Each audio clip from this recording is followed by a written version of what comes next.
chain rule. Kunin natin ang derivative. Inner term muna tayo. Ito yan, ang inner term.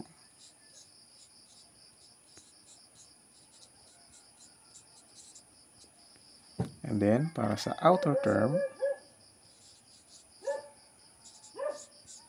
so yung u, ito yon. So, i-derive din natin. So, dito mo tayo sa u.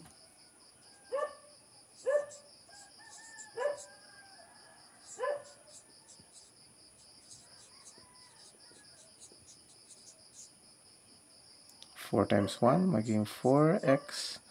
4 minus 1, 3. 3 times negative 2, magiging negative 6. 3 minus 1, 2. So, yung negative x, magiging negative 1. Yung 9, 0 na yon. So, ito yung derivative para sa du over dx. Dito naman tayo sa y. dy over du. We have, so ang derivative nito is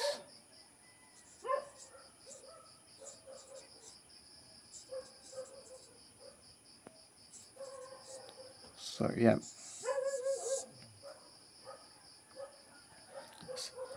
Substitute natin sa formula.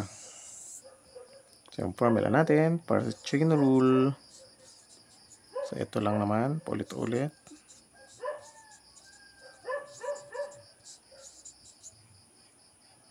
du yan. dy over du times du over dx. So ano yung dy over du? dy over du is secant tangent. Pero yung u, papalitan na natin para mapadali tayo.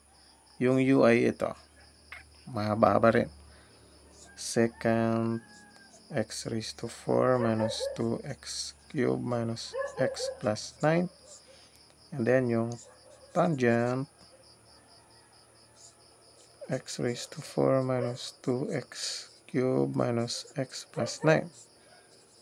I-multiply natin sa du over dx. du over dx natin ay ito.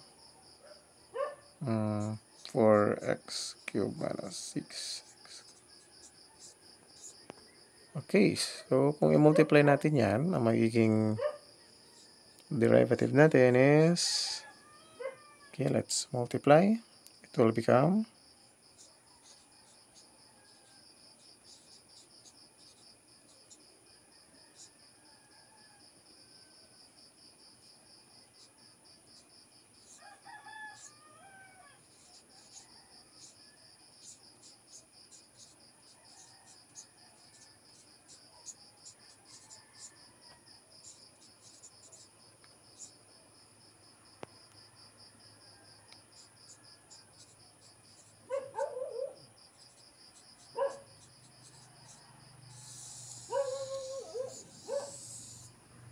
so ayan.